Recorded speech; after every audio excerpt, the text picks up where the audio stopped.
wassalatu wassalamu samada ala nabiyyi khairi man qad wahada wa alihi wa sahbihi wa man tabi sabila dinil haqqa ghairu mubtadi amma ba'du. Qala Allah ta'ala fil Qur'anil azim wa huwa asdaqul qailin. A'udzu billahi minasyaitonir rajim. Bismillahirrahmanirrahim. Fankihu ma taba lakum minan nisa' al-ayah wallahu wa rasuluhu a'lamu bihaqiqatil abdi wal ma'na. Wa qala an-nabiy sallallahu alaihi wasallam an-nikahu sunnati wa man lam ya'mal bi sunnati falaysa minni. Al-hadis wallahu wa rasuluhu a'lamu bihaqiqatil abdi wal ma'na. Pertama-tama saya hormati penyuluh fungsional Ustaz Jalaluddin Bulkini SAG dan juga rekan-rekan beserta KUA, khusus Kepala KUA Kecamatan Bawakan Madang, dan juga adik-adik calon ibu dan suami dalam berumah tangga yang mungkin lagi berbahagia. Ada yang sedih tuh Neng. Kalau sedih perlu ditanya, diancam atau gimana nih nikahnya. Insyaallah semuanya bahagia. Nah, insyaallah dalam kesempatan ini mungkin saya sebagai pengatur waktu tidak mengisi materi, tapi insyaallah ada sedikit prolog dari saya nanti. Nah, mungkin insyaallah dalam kegiatan ini perlu digarisbawahi bahwa salah satu bentuk kasih sayang dari Kementerian Agama khususnya KUA Kecamatan Bawakan Madang yaitu mengadakan penyuluhan atau pembinaan bimbingan terhadap calon pengantin. Gunanya apa? Satu, buat mengikis diantaranya, mengurangi angka-angka perceraian. Jadi insya Allah mudah-mudahan nanti pemateri nanti akan berada di seputaran nanti gimana kiat-kiatnya menjalankan rumah tangga yang sesuai dengan agama.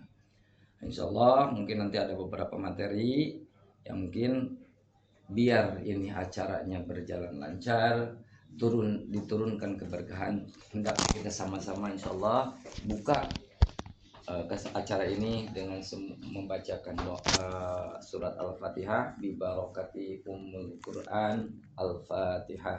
A'udzubillahi minasyaitonir rajim. Bismillahirrahmanirrahim.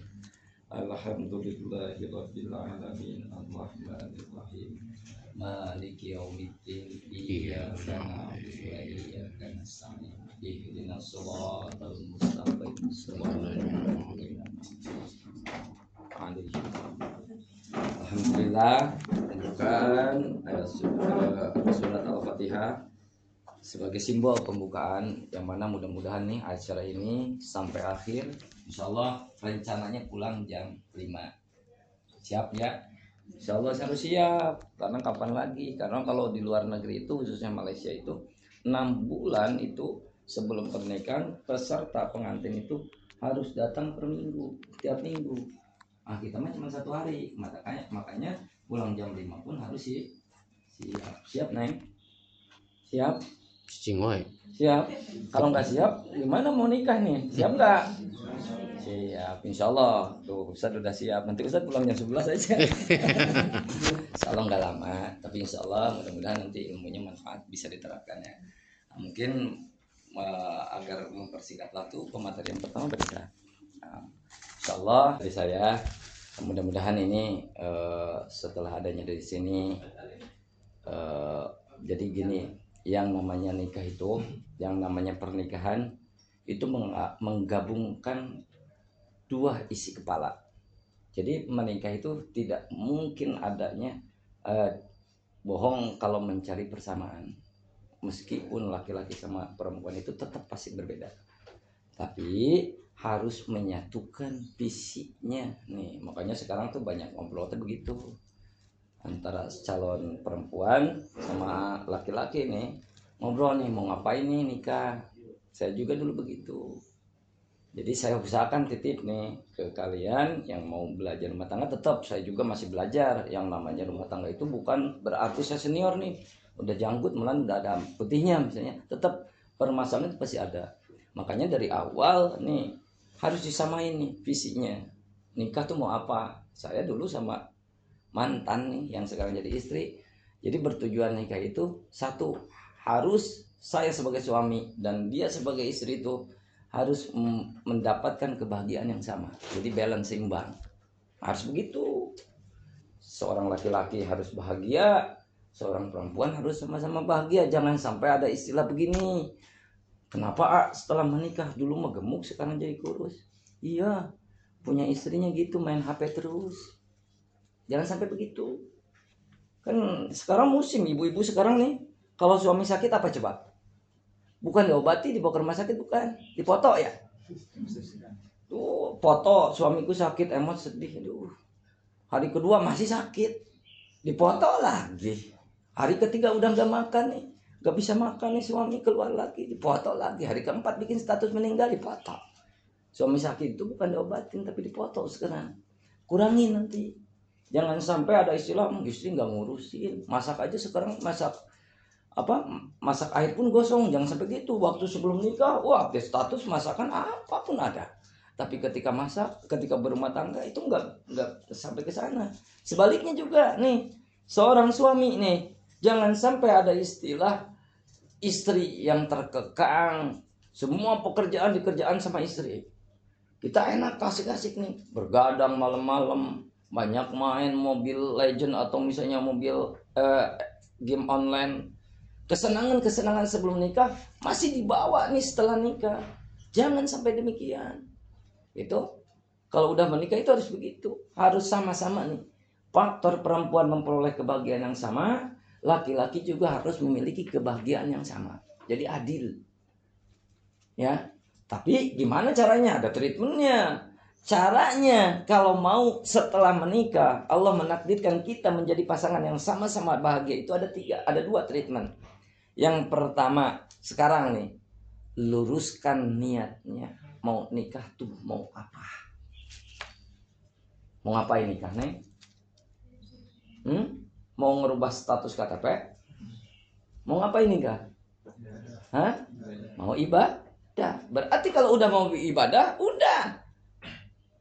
Berarti kalau udah mau nikah itu mau beribadah, berarti nih jadi ingat nih dulu waktu Nabi ditanya sama sahabat, ya Rasulullah, saya tuh mau nikah, tapi apa yang harus dicari ketika saya ingin mendapatkan seorang istri atau seorang perempuan pengen dinikahi sama laki-laki? Kata Rasul, biasanya kalau mencari calon pasangan buat menikah itu rata-rata 3 faktor nih sebabnya. Biasanya pertama apa faktornya? Mau menikah sama si Neng, Neng mau ditikah sama seorang si AA, misalnya laki-lakinya. Biasanya yang pertama dilihat apa? Faktor tampan dan cantik, benar tuh? Betul nggak? Itu saya mau enggak, biarin hidung di pantat oke, mau gitu. Gak mau kan? Tapi kebiasaannya faktor tampan dan cantik gitu yang pertama. Boleh enggak kata Rasul? Boleh, tapi jangan dijadiin prioritas, diutamakan. Saya mau nikahnya mau yang ganteng, cowoknya hidungnya keluar, panjang, putih, tinggi, sama laki-laki juga sama. Karena apa? Yang namanya tampan dan cantik itu kenapa jangan diprioritaskan? Karena ada waktu, ada masa waktunya. Sekarang tampan, tunggu 30 tahun ke depan. Neng cantik, sekali oles di bedak sekarang mah udah beres. Nanti 30 tahun ke depan, di bedak sekali nggak cukup, harus berapa kali karena udah keriput. Kan itu, kalau diutamakan itu, kenapa nggak bertahan lama? Kata Rasul, karena yang namanya cantik itu tidak menjamin, dan tampan itu tidak menjamin kelanggengan dalam rumah tangga. Nah, makanya dari sekarang nih, boleh, tapi jangan terlalu prioritas. Takutnya begini, ketika setelah menikah, Allah uji kecantikan, kegagahan, ketampanannya diuji nih setelah nikah. Neng udah nikah 2 tahun, 3 tahun karena bangga nih punya suaminya tampan, gagah, tinggi, putih. Ketika 2 tahun ke depan Allah menguji seorang suaminya kecelakaan parah. Saking parah-parahnya tangan sama kakinya pisah, mau gimana? Biarin pisah tangan sama kaki. Mau pisah ya, nggak ada yang rapat enggak ya? Cacat, sama Allah cacat. Dikasih cacat. Apakah Neng mau bertahan, Neng? Punya suami tadinya nggak ada tangannya kumplit, sekarang tangan sama kakinya nggak ada, mau gimana? Nah, kan nggak bakal bertahan lama gitu. Makanya boleh, tapi jangan prioritas. Yang keduanya kebiasaan nih, kebiasaan kata Rasul, memandang pasangannya itu karena faktor harta. Ya, ada kan? Faktor harta. Nah, yang tahap seorang perempuan biasanya gitu, pasti tanya udah kerja belum? Nggak ada di sini. Aku mah bangga punya suami nganggur, nggak ada kan? Pasti ditanya pekerjaannya dulu atau kekayaannya dulu. Seorang laki-laki udah kerja di mana, gajinya berapa, kan itu mau nikah. Seorang perempuan mau nikah perempuan, aku mah cantik nggak peduli, yang penting bapaknya kaya. Pak Haji kan biasanya gitu ya. Seorang laki-laki tertarik sama perempuan teh cantik mah enggak, nomor berapa gitu. Yang penting mah ini ceweknya nih kaya nih Pak Haji. Tanahnya banyak di Sukabumi, di situ tanah sini sana, main ke rumahnya capek bro, rumah capek nak. Saya mau dari WC dari tengah rumah mau ke WC harus naik sepeda, misalkan saking legana itu rumah. Mau nikah boleh tidak? Boleh. Menilai pasangan karena mau nikah sama pasangan karena faktor harta itu boleh. Tapi jangan dijadiin prioritas. Kalau diprioritaskan gak bakal langgeng usia rumah tangganya. Neng punya suami kerjanya mapan di pabrik misalnya, atau pedagang sukses atau pembisnis hebat. Kalau udah menikah 3 tahun 2 tahun ke depan, Allah uji nih usahanya seorang suami. Diuji dengan apa? Tadinya kerjanya dikeluarin, yang tadinya pedagang hebat laris manis jadi nggak laku, bangkrut. Pembisnis hebat jadinya bangkrut. Apakah Neng mau bertahan? Dan tujuannya nikah dengan suami teh karena dianya mapan. Itu makanya hilangkan, bukan dihilangkan, kurangi gitu. Jangan diprioritaskan, harus dikurangi itu dari sekarang. Ya, kurangi nih sekarang. Hal-hal yang semacam itu bukan tidak boleh. Boleh, tapi jangan terlalu diutamakan, dijadikan prioritas. Karena kalau udah jadi prioritas gak bakal bertahan lama. Yang ketiganya ini yang faktor paling penting. Cobalah lihat kata Rasul, cobalah lihat faktor yang ketiga yang lebih bagus walaupun terakhir, memandang menilai pasangannya itu dengan dilihat kesolehan dan ilmu agamanya. Makanya sekarang nih teliti nih calon istrinya gimana sholatnya, ngajinya bisa enggak. Ustaz alhamdulillah istri saya mah calon istri mah bagus, ngajinya aja Iqra 6, bangga Iqra 6 ya. Neng lihat nih calon suami kita nih sholatnya gimana nih, bisa ngejaga sholatnya enggak? Rajin ya calon suami kita mah rajin ya. Saking rajinnya ada tuh yang ikut penyuluhan, Ustaz alhamdulillah nih calon suami saya mah rajin. Kenapa Neng rajinnya? Itu mau Jumatan aja, hari Jumat mau Jumatan datangnya hari Rabu. Bener tuh matahari Jumatan. Jangan sampai Neng nih perbaiki dari sekarang nih. Sholat di apa nggak pernah dijalankan, atau misalnya sholatnya tadinya 5 jadi 4. Seorang perempuan juga harus begitu. Lihat nih, kalau seorang laki-laki udah tanggung jawab apa yang diperintahkan sama Allah, sholat 5 waktu, berarti insya Allah suami yang demikian akan bertanggung jawab terhadap istrinya. Sebaliknya nih perempuan, kalau berani menjaga amanah yang dititipkan sama Allah, yaitu menjaga sholat, insya Allah seorang perempuan yang demikian akan menjaga amanah seorang laki-laki. Amanah nanti nih, perempuan itu tugasnya menjaga amanah. Menjaga amanah. Urusan masak, urusan ngasih makan, beli pakaian, makan, ngepel, itu tugas laki-laki Neng nanti. Jangan mau ngepel, jangan mau, kan itu mah tugas suami. Ya, tapi Neng harus nurut. Kalau suami merintah Neng ngepel harus nurut. Awas, harus menuruti, awas. Ya, jadi intinya begini. Kalau udah lil ibadah, tujuan niat kita mau beribadah dari sekarang nih harus udah paham bahwa nanti setelah menikah bakal ketahuan kekurangan pasangan masing-masing. Neng, geningan suami teh ganteng, tapi ngerek ngorok sarena teh. Geningannya calon istri saya teh cantik, Tapi itu 100 kali sapoe.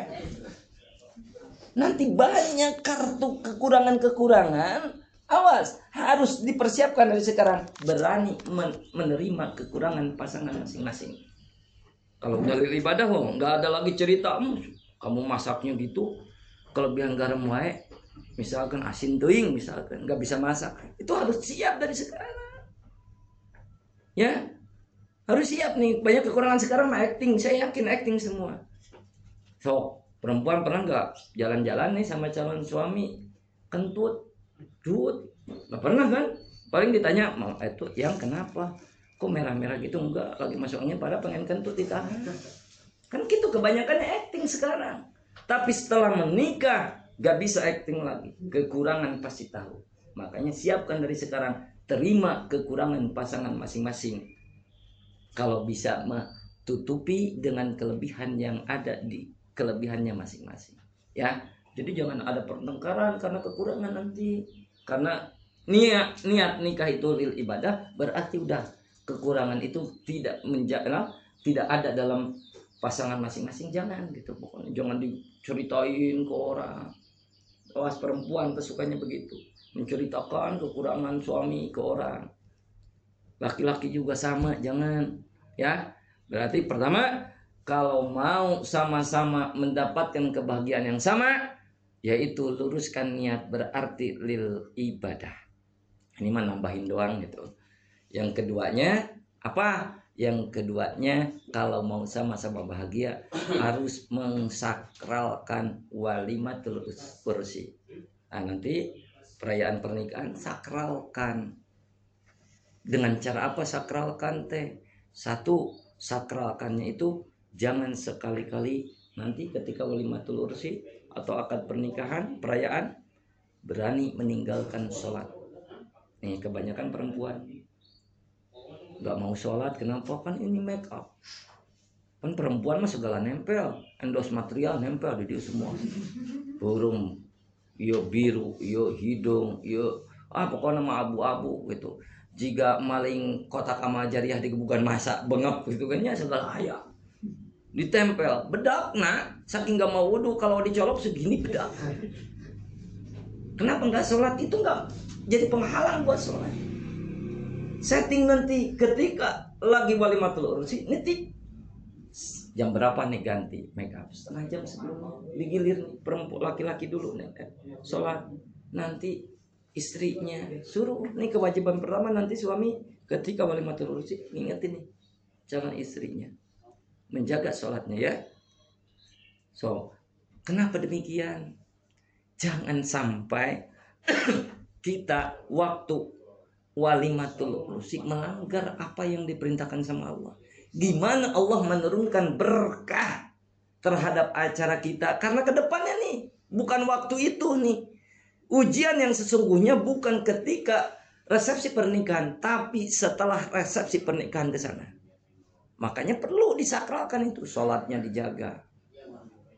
Ini kebanyakan perempuan, paling banyak perempuan. Tapi itu aneh, laki-laki guys, sarua loba banyak. Kenapa demikian? Harus takut.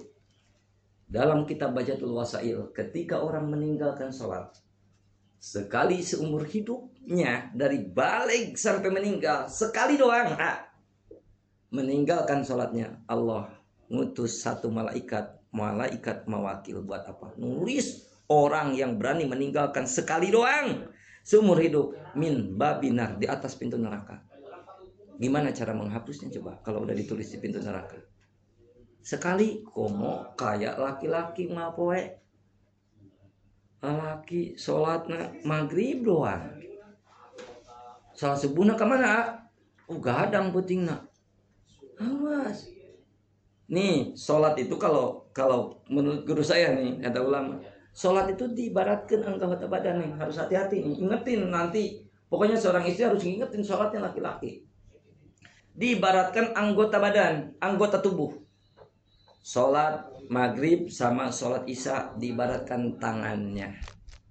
Kalau si laki-laki kita nih nggak sholat maghrib, itu sama dengan nggak ada tangan kirinya. Lah kalau laki-laki nggak sholat isya, sama dengan nggak ada tangan kanannya. berarti cacat. Kalau maghrib, kalau asar sama sholat zuhur diibaratkan kaki kiri dan kaki kanan. Lamun atau sholat maghrib, atau sholat asar itu sama dengan nggak ada kaki kiri. Kalau nggak sholat zuhur sama dengan nggak ada kaki kanan. Nah, ruh sholat itu kuncinya di sholat subuh. Ruhnya. Makanya sholat subuh itu diibaratkan kepala. Jadi kalau orang nggak sholat subuh sama dengan hilang kepalanya. Apakah ada manusia yang hidup sholat nggak ada kepalanya? Kehilangan tangan ada ya, banyak yang hidup ya. Tapi nggak ada ceritanya orang hidup tapi kepalanya nggak ada. No ayat non juriknya, jurik. Neng kudu galak. Lamun suami kita nanti nggak sholat subuh kemana? Terus malam pertama, maksudnya kan malam pertama suami kita nggak sholat, malam pertama neng ditindihan nih, berarti nunindihan teh jurik kita, kudu sieun. Mama pengen kopi, bikin kopi pagi-pagi, enggak sholat subuhnya mah enggak. Berarti yang lagi ngopi sama gorengan itu teh bukan suami kita, neng, eta teh jurik antara sholat subuh. Jadi ya sekali te mega karena sholat meninggalkan sholat yang 5 waktu sekali aja Allah menulis namanya di atas pintu neraka. Nah, berarti treatment yang kedua, luruskan niat mengsakralkan walimatul ursi dengan cara menjaga sholat ketika walimatul ursi. Yang keduanya ketika harus mengsakralkan ketika walimatul ursi apa?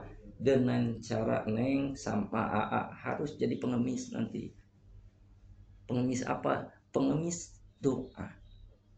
Kalau ada teman diundang belum mendoain, minta doanya. Ya. Harus. Ini mah dipoto. Kalau nggak dipoto teh ngedoain enggak, jangan sampai demikian. Kalau perlu mah tulis di banner nih. Kan suka ditulis, mohon 200.000. Kan sekarang mah uangnya amplop nah nu ditanya. Doa tidak dipertanyakan. Ya, harus jadi pengemis nanti. Bro, doain. Soalnya apa? Saya nitip nih. Sesungguhnya ujiannya itu bukan hari itu. Tapi setelah resepsi pernikahan. Ujian yang sebenarnya. Ya.